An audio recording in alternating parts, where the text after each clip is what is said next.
반갑습니다. 자, 오늘은 마태복음 12번째 시간인데요. 오늘은 마태복음 19장, 20장 부분을 함께 나누도록 합시다. 흐름을 보면 예수님이 공생애를 시작하신 이후에 4장에서 18장까지는 갈릴리 지역에서 활동하셨던 이야기들을 합니다. 제자들을 부르시고 천국 복음을 선포하시며 많은 이적들을 행하셨죠. 그리고 사람들과 제자들에게 가르치셨습니다. 그리고 후반부에 보면 그리스도와 그리스도애를 드러내셨고 제자들이 해야 할 일 또한 가르치셨습니다. 그리고 이제 드디어 예수님께서 갈릴리에서 예루살렘으로 향해 가시는 것입니다. 19장 1절에 보면 요단강 건너편 유대 지방으로 가셨다. 아마도 여리고 지역이 아니었을까 싶습니다. 그리고 20장 17절에 보면 예수님께서 예루살렘으로 올라가려고 할 때, 그리고 20장 29절에는 여리고를 떠나려고 할 때라는 이야기를 합니다. 그래서 이 19장과 20장 부분은 이제 여리고에 올라가기 바로 직전에 그 유대 지방에서 있었던 일들을 하는 겁니다. 드디어 예수님이 예루살렘으로 올라가려 하는데 그 여정 속에 있었던 에피소드들, 그리고 그 에피소드와 함께 이어지는 예수님을 따라 예루살렘으로 올라가는 그 제자들을 위한 가르침, 그게 19장과 20장에 있습니다. 크게 이 내용들을 보면 이런 겁니다.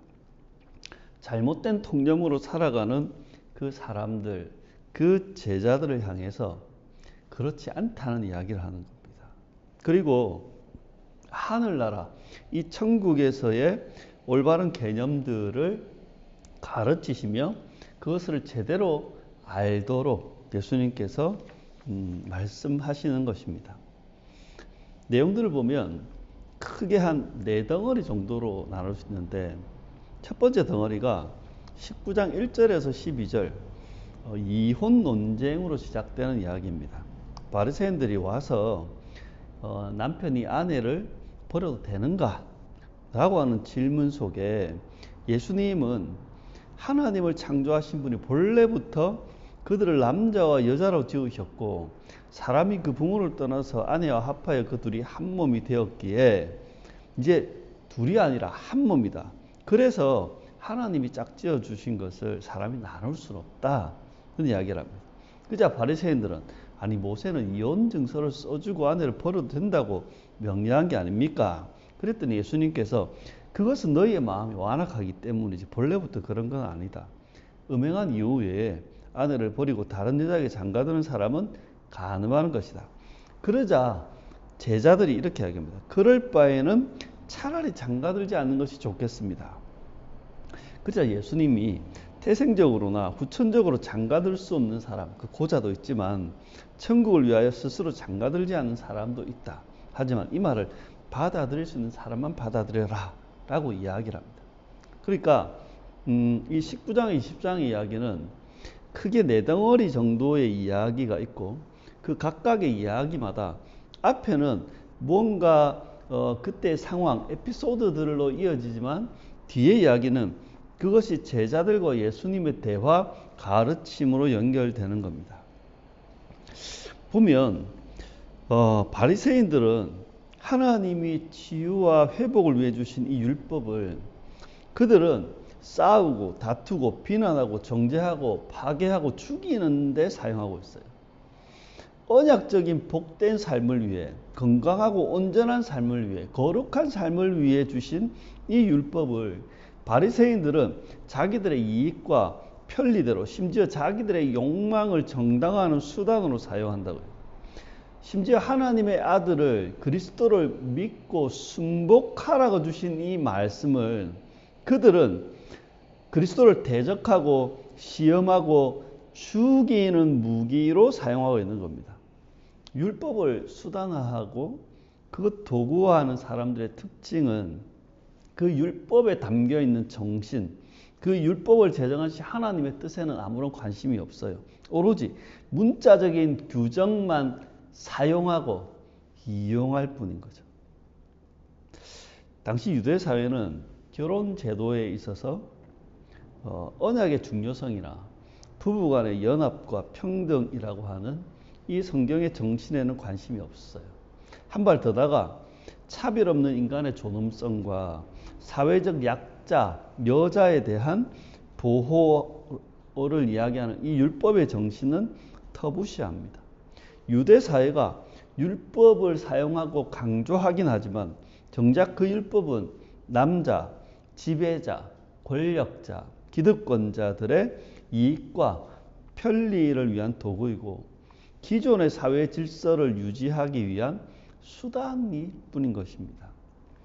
제자들도 다르지 않은데 제자들이 뭐라 하냐면 그럴 바에는, 그러니까 우리 마음대로 할 수 없다면 차라리 장가들지 않는 것이 좋겠다라는 이야기를 봐도 이 제자들의 생각 또한 이 유대 사회의 통념과 그리 다르지 않음을 알 수 있는 겁니다. 제자들의 이 결혼과 이혼에 대한 생각, 그것은 지극히 남성 우월적이고 자신의 이익과 편리를 최우선으로 하는 겁니다. 여기에는 그 어떤 창조주서도 하나님의 뜻도 없는 겁니다. 예수님은 이것들에 대해서 가장 근본적인 제도인 이 결혼과 이 가정이라고 하는 문제를 하나님의 창조 질서와 연결해서 말씀하시는 겁니다. 창조 질서의 원리에서 볼 때 부부관계는 언약적인 연합체, 한몸, 연합이기 때문에 더 이상 나뉠 수 없다는 거예요. 그리고 율법은 이 창조 질서의 원리와 상충하지 않는다는 거예요. 율법은 창조 질서를 회복하기 위해서 하나님이 주신 거잖아요. 또한 독신에 대한 가르침도 이 독신은 자신의 유불리 아니면 자신의 어떤 편리가 아니라 특별한 장애나 은사 때에만 가능한 거라는 거예요. 예수님이 제자들에게 가르치는 건 이런 겁니다. 너희들의 사회적 통념은 율법을 근거한 것이 아니라 이익과 편리를 좇는 너희들의 이기적인 욕망에 근거한 것뿐이다. 그러면 이 율법은요, 그 이기적인 욕망을, 그 편리와 이익을 극대화하기 위한 도구일 뿐인 거죠. 이렇게 이야기하는 거예요. 율법을 강조한다고 율법적인 게 아니다. 성경을 강조한다고 성경적인 것이 아니다. 종교적인 용어를 사용한다고 신앙적인 것이 아니고 종교적인 도구를 사용한다고 그게 신앙적인 게 아니다. 종교적인 직분으로 종교적인 활동을 한다고 해서 그게 신앙적인 것은 아니다. 종교적인 용어, 도구, 직분, 활동 이런 게 중요한 게 아니라 그것이 담고 있는 정신이 중요하다. 너희가 하고 있는 많은 일들이 과연 창조 질서의 원리와 이 율법의 정신에 부합하는지 살펴야 하며 오히려 그것을 회복하는 것이 진정한 신앙이다. 그냥 종교적인 용어, 종교적인 언어, 종교적인 활동, 종교적인 어떤 자원들 이게 신앙으로 가진 않는다는 겁니다. 예. 이어지는 두 번째 이야기는 19장 13절 30절인데 어린아이와 부자 청년에 대한 이야기입니다. 이게 어디까지 이어지냐면 20장에 있는 포도원 주인 비유까지 이어집니다. 사람들이 예수님의 안수기도를 바라고 어린아이를 데려왔을 때 제자들은 꾸짖습니다. 그러자 예수님이 어린아이를 데려오는 것은 내게 오는 것을 막지 마라 하면서 천국은 이런 사람의 것이다 라고 하시며 그 아이들을 안수하시고 그리고 떠나셨습니다. 그 이후에 어떤 청년, 다른 성경에는 관원이라고도 하고 내게 보면 부자, 그래서 부자, 관원, 청년입니다. 예수님께 와서 제가 영생을 얻으려면 무엇을 해야 합니까? 어떤 선한 일을 해야 합니까? 라고 묻습니다. 그래서 예수님이 네가 성경에 생명에 들어가기 위해서는 계명을 지켜라는 이야기입니다. 그러자 그 청년이 어떤 계명을 지킬까요? 라고 합니다. 그래서 예수님은 살인하지 말라, 간음하지 말라, 도둑질하지 말라, 거짓 증언하지 말라, 내 부모를 공경하라, 그리고 내 이웃을 내 자신과 같이 사랑하라 했더니 야가 하는 말이 저는 이 모든 걸 다 지켰는데 아직도 뭐 부족한 게 있습니까? 그자 예수님 뭐라고 하냐면 네가 온전하고자 한다면 가서 내 소유를 팔아서 가난한 자에게 주어라. 그리고 와서 나를 따르라. 근데 이 청년은 재산이 많아서 예수님 말씀을 듣고 근심함에 갔다는 거예요. 그 이후에 중요한 건 제자들과의 대화입니다. 예수님이 제자들에게 말합니다. 부자가 천국에 들어가는 것은 어렵다. 다시 말하지만 낙타가 바늘구멍에 들어가는 것이 부자가 하나님 나라에 들어가는 것보다 더 쉽다. 그러자 제자들이 묻습니다. 아니 그렇다면 누가 구원을 얻을 수 있다는 것입니까? 그러자 예수님이 사람은 이 일을 할 수 없지만 하나님은 다 하실 수 있다. 그때 베드로가 우리는 모든 걸 버리고 주님을 따랐는데 우리는 뭘 얻을 수 있습니까? 그런 이야기 하니까 예수님이 세상이 새롭게 될 때 너희도 12보좌에 앉아서 이스라엘 12지파를 심판할 것이고 내 이름을 위하여 무엇을 버린 자는 여러 배를 받고 영생을 얻을 것이다. 근데 중요한 건 여기입니다. 명심해라. 먼저 된 자가 나중되고 나중된 자가 먼저 될 것이다 하고 하는 30절 말씀입니다. 그리고 이 먼저 된 자가 나중되고 나중된 자가 먼저 된다는 이 이야기에 이어지는 비유가 포도원 주인 비유라고도 하고 포도원 품꾼 비유라고도 합니다. 그러니까 이 포도원 주인이 품꾼들을 포도원에 들여보내려고 아침에 일찍 나가지고 품꾼들하고 약속하고 들여보내는 거예요. 한 대내려는 줄게.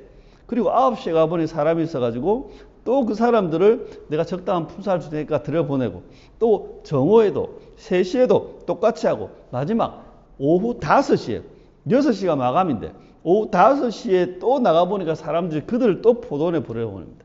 그리고 날이 저물어서 청지기를 통해서 그들에게 품삯을 줄 때 5시 온 자가 한 데나를 받아가는 거예요. 그러니까 일찍 온 사람, 아침부터 온 사람은 아이고 우리 더 주겠네 싶었는데 나중에 보니까 한 데나름을 그러면서 그들이 주인을 원망하면서 이렇게 이야기합니다. 나중에 온 사람은 1시간밖에 일하지 않았는데 그들은 종일 수고하며 더위를 겪는데 우리와 같이 때우는 거예요. 어떻게 이게 같을 수 있냐? 이건 부당하다. 그러자 주인이 이렇게 이야기하죠. 이보시오. 내가 당신에게 잘못한 것은 없어. 당신과 나는 한 데나리를 약속하지 않았어. 당신 품삯이나 받아서 돌아가시오.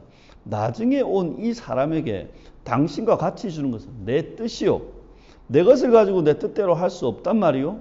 내가 사는 것이 당신에게 거슬린단 말이요. 그러면서 이 말씀을 붙입니다. 나중된 자로서 먼저 되고 먼저 된 자로서 나중될 것이다. 그러니까 19장 30절 먼저 된 자가 나중되고 나중된 자가 먼저 될 것이다. 그리고 20장 16절 나중된 자로 먼저 되고 먼저 된 자로 나중될 것이다. 그 사이에 있는 게 포도원 주인 비유인 겁니다. 여러분 이 말씀 먼저 된 자 나중되고 나중된 자 먼저 되고 이게 뭐냐면 순위가 변경되는 역전 상황을 말씀하는 게 아니라 너희 생각과 전혀 다른 결론이 나게 된다는 반전과 역설을 의미하는 겁니다. 그러니까 이 순위가 바뀌는 이게 아니라 전혀 다른 너희들이 생각하는 것과는 전혀 다르다는 겁니다. 어린아이와 부자 청년을 보면 여기에서 말하는 건 이겁니다. 누가 더 나은 사람인가? 이게 사회적 통념이 가지고 있는 개념인 거예요. 제자들은 어린아이와 그 부모를 꾸짖습니다. 여기가 어디라고 감히 너희들이 이런 느낌입니다. 제자들의 행동은 이 어린아이와 부모들을 무시하는 겁니다. 지금 예수님이 예루살렘에 올라가는데 너희들이 지금 올 게 아니다는 거죠. 하지만 예수님의 생각은 달랐어요. 예수님은 그들과 그 아이들을 존중하고 안수하며 축복하신 겁니다. 그런데 유대인의 간원이었던 부자 청년은 그 어떤 제지도 없이 예수님과 대화합니다. 젊고 부유하며 유대 사회로부터 인정받는 지위를 갖춘 남자. 거기다가 철저하게 계명을 지키며 의롭게 보이는 모든 것이 완벽한 사람. 하지만 예수님은 그를 천국에 합당하지 않은 자로 말합니다. 오히려 사람들이 생각할 때 쓸모없는 어린아이, 그들은 천국에 합당하고 모든 조건이 갖춰진 부자 청년은 천국에 합당하지 않은 것입니다. 유대 사회가 가지고 있는 사회적 통념은 이런 겁니다. 여러 가지 평가 기준에 따라서 사람을 규정합니다. 혈통, 유대인이냐 이방인이냐, 가문, 어느 집안 사람이냐, 성별, 남자냐, 여자냐, 신체적인 조건, 건강한 자냐, 장애인이냐, 재산은 부자인가, 가난한 자인가, 율법을 지키느냐, 지키지 않느냐, 그 소속이 바리새파인가, 사두개파인가, 열심당원인가, 아니면 출신 학파, 바리새인 중에서 너는 어느 학파냐? 유대사회만 그런 게 아니라 우리가 살아가는 이 세상 또한 여러 가지 기준으로 평가하죠. 더 나은 사람과 더 못한 사람, 괜찮은 사람과 허접한 사람을 각자의 능력과 조건에 따라서 비교하고 우열을 판단합니다. 태생적인 조건을 보면 네가 어느 민족, 어느 나라, 어느 집안에 태어났냐에 따라서 자기가 대단한 것 같기도 하고 아닌 것 같기도 하고. 네. 전쟁이 일어나는 그 나라는 사람들이 못해서 그냥 그렇게 포탄에 죽는 게 아니잖아요. 우리는 뭔가 괜찮은 사람이라서 지금 이 안전하게 사는 게 아니잖아요. 근데 우리는 어떻게 해요? 그거는 그러니까 그렇다고. 세상에 그런 조건에 따라서 판단될 수 있는 사람은 없는 겁니다. 어느 정도 재산이 있고 어느 정도 소득이 되는가라고 하는 경제적인 조건, 얼마나 배웠고 어느 학교를 나왔냐는 교육적인 조건, 어떤 직업을 가지고 있고 어떤 지위, 자리에 있는가라고 하는 사회적인 조건, 얼마만큼 도덕적이고 윤리적인가라고 하는 그 도덕적인 조건, 어떤 종교를 가지고 있고 얼마나 종교심이 강한가라고 하는 종교적인 조건, 그리고 키가 어떻게 되고 몸매가 어떻게 되고 얼마나 예쁘고 얼마나 잘생겼는가라고 하는 신체적인 조건. 우리도 이런 수많은 능력과 조건에 따라서 비교하고 우열을 판단합니다. 이 세상은 언제나 그렇게 서로를 비교하고 우열과 순위를 매기게 됩니다. 각 사람의 조건과 능력을 비교해서 더 나은 것과 더 못한 것, 심지어 더 나은 사람과 더 못한 사람으로 구분합니다. 모든 것이 상대적이어서 그 상대성은 각자에게 서로 다른 가치 평가를 매깁니다. 더 괜찮은 사람과 안 괜찮은 사람, 더 존귀한 사람과 존귀하지 않는 사람. 사람이 다 같은 사람이 아닌 거예요. 우열이 있는 거예요. 조건과 능력을 비교 평가해서 신분과 서열과 지위와 특권이 결정되는 거예요. 그래서 이 세상은 더 가치 있는 사람이 되기 위해서 노력하는 거잖아요. 신체적이든 경제적이든 사회적이든 도덕적이든 어떻게든 비교 우위에 있어서 더 가치 있는 존재가 될 수 있도록 하기 위해서 노력하는 거예요. 더 가치 있는 존재가 될 때 존경도 받고 칭송도 받는 거지. 가치 없는 존재가 돼버리면 어떻게 해요? 무시당하고 소외당하게 되는 겁니다. 포도원 품꾼들을 한번 보세요. 이 일꾼들은 상대적인 비교 우위와 상대적인 경제 논리만을 주장합니다. 이들은 이 포도원의 절대적인 은혜의 원리가 적용된다는 것을 모르는 겁니다. 상대적인 비교의 원리만 알고 있는 사람들은 절대적인 은혜의 원리를 부당하게 여기는 겁니다. 제자들도 사람을 보면서 이 사람은 괜찮은 사람, 이 사람은 안 괜찮은 사람, 이 사람은 적합한 사람, 적합하지 않는 사람, 이 사람은 도움이 되는 사람, 도움이 안 되는 사람, 저끼리 그렇게 판단하는 거예요. 근데 여러분, 하나님 나라는 서로를 비교하거나 상대적인 평가를 하지 않습니다. 하나님의 나라에서는 신분도 서열도 지위도 특권도 없습니다. 하나님의 나라에서는 더 못한 사람이 있거나 아니면 더 나은 사람이 없습니다. 하나님의 나라는 상대적인 비교 우위와 그 경제 논리가 아니라 하나님의 절대적인 은혜의 원리만 적용될 뿐입니다. 예수님이 제자들이 가르치는 건 이런 겁니다. 너희들은 각자의 조건과 능력에 따라 서로 비교하고 평가하고 규정한다. 그런데 그런 비교와 상대적인 평가가 하나님 나라에서 적용되지 않는다. 너희는 너희들끼리 더 나은 사람, 더 못한 사람의 기준을 정해서 우열을 가리고 서열을 매기지만 하나님의 나라에서는 그 어떤 우열도 없다.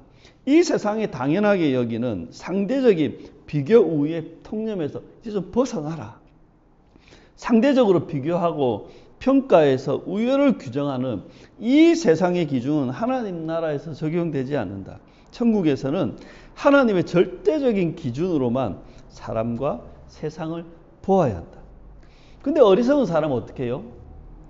더 나은 자리, 더 나은 사람, 더 높은 평가, 더 비교 우위에 가기 위해서 종교적인 힘을 빌려야 하는 거예요. 하나님, 나를 저 더 높은 자리로 보내달라고, 더 나은 사람이 되게 해달라고, 더 가치 있는 존재가 되게 해달라고. 여러분, 종교적인 일을 하면 가치 있는 존재가 됩니까? 하나님의 능력으로 뭔가 그런 조건을 갖추면 더 괜찮은 존재가 됩니까? 거기에서 벗어나야 되는 거예요. 그 비교하는 이 세상의 통념에서 벗어나야 되는 거예요. 세 번째 이야기는 20장 17절에서 19절까지 그리고 20장 20절에서 28절로 이어지는 이야기입니다. 먼저 앞에 이야기를 보면 예수님이 세 번째 순환 예고를 합니다. 이게 17절 19절입니다. 16장 21절, 17장 22절과 23절에도 구체적으로 두 번의 순환 예고를 하셨는데 여기에서 예루살렘에 올라가는 길에 제자들에게 이야기합니다. 보아라, 우리는 지금 예루살렘으로 올라가고 있다. 인자가 대제사장들과 서기관들에게 넘겨지게 될 것인데 그들은 나에게 사형을 선고하고 이방인들에게 넘겨주어서 그를 조롱하며 채찍질하며 십자가에 못 박게 할 것이다. 그러나 그는 사흘째 되는 날에 살아날 것이다.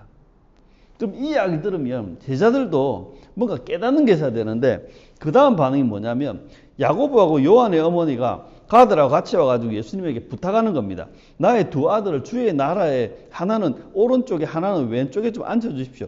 예수님이 이야기합니다. 너가 지금 구하는 게 뭔지 모르고 알지도 못하고 구하고 있는 것 같은데 야, 내가 결정하는 게 아니고 그건 하나님이 결정하는 거야. 아버지가 결정하는 거야. 이 광경을 보고 제자들이 막 붕괴하는 겁니다. 그때 예수님이 제자들을 향해서 이야기합니다. 이 세상의 집권자들은 그들 마음대로 백성을 지배하고 권세를 부린다. 하지만 너희들끼리는 그러면 안 된다. 오히려 너희 중에 큰 자가 되려면 너희를 섬기는 자가 되어야 하고 너희 중에 으뜸이 되고자 하는 자는 너희 종이 되어야 한다.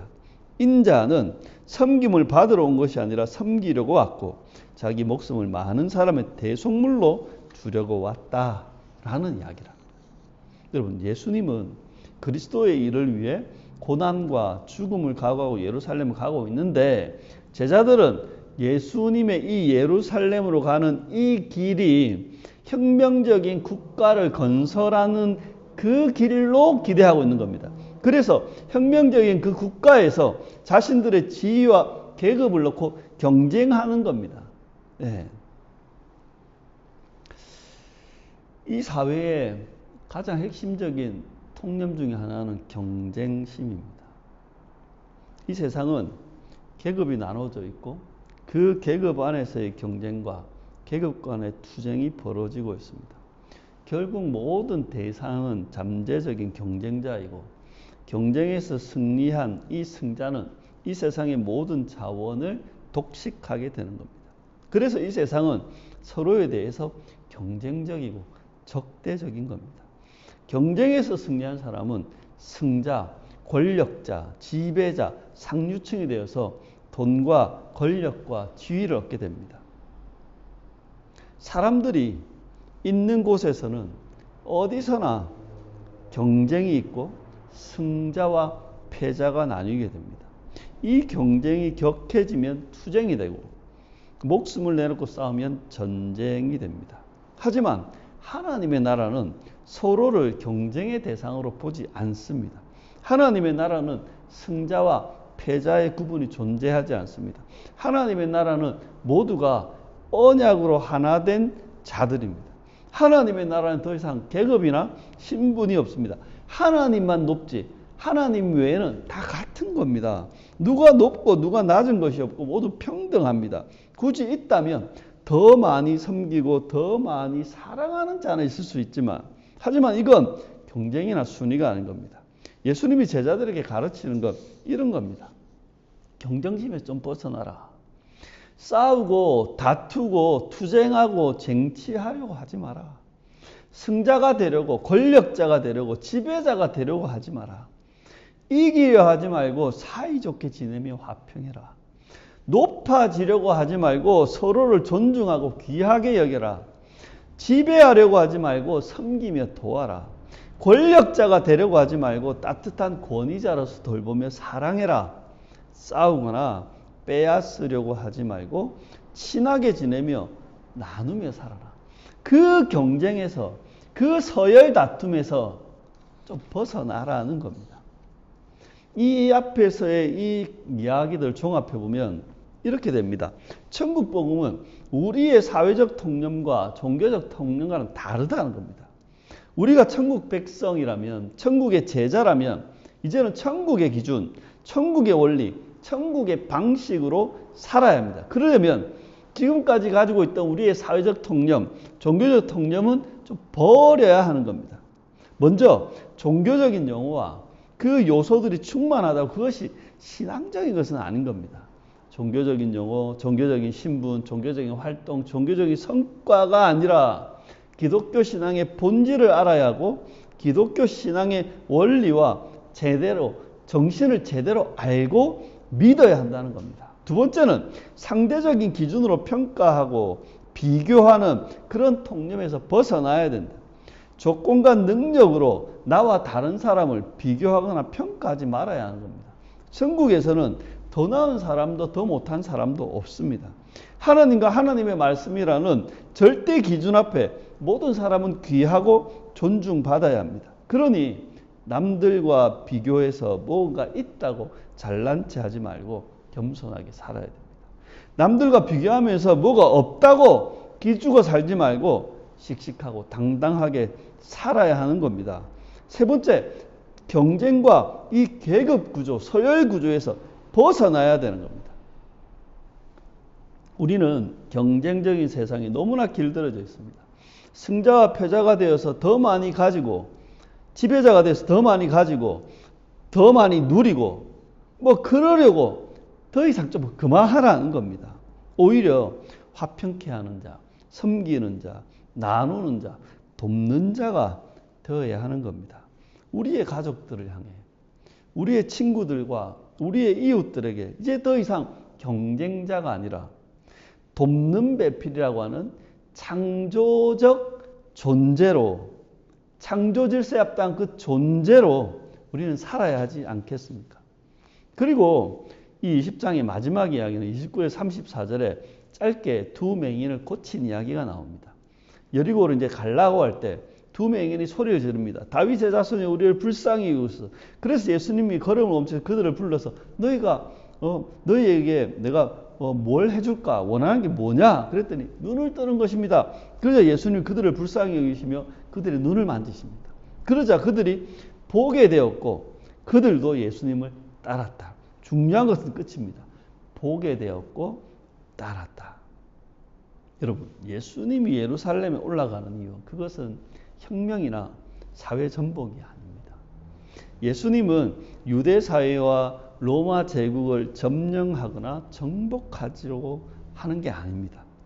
예수님과 함께 예루살렘으로 올라가길 원한다면 눈을 떠야 됩니다. 이상한 종교성에서 벗어나 기독교 신앙의 본질과 정신을 회복해야 되는 겁니다. 이 세상의 정신인 비교, 평가, 우열의 통념에서 벗어나야 되는 겁니다. 이 세상이 너무나 당연하게 여기는 그 경쟁과 투쟁과 전쟁의 방식을 끝내야 하고 신분과 서열과 계급이라는 이 세상의 통념에서 벗어나야 하는 겁니다. 그게 눈을 뜨는 겁니다. 그게 이 세상의 통념에 젖어서 보지 못했던 천국 복음을 이제는 제대로 알아야 하는 겁니다. 그런데 많은 사람들이 어떻게 해요? 구원받고 예수 믿는다고 하지만 결국에는 이 세상의 통념을 종교적인 힘으로 성취하려는 거예요. 이 세상의 그 가치를, 이 세상의 질서를, 이 세상의 방식을 어떻게 해요? 종교적인 힘으로 하나님의 힘을 불러서 예수님의 능력으로 그렇게 높아지려 하고 위가 되려 하고 가지려고 하고 지배하려고 하고 정복하려고 한다고. 예수님은 이야기합니다. 이제 거기에서 눈을 떠라는 거예요. 소경처럼 살지 말고 그리고 나를 따르라. 그러니까 우리 모두가 이 세상의 통념을 깨고 나와야 하고 그 이후에 진정한 제자의 길, 십자가의 길이 이루어진다는 겁니다. 사랑하는 여러분, 말씀을 맺습니다.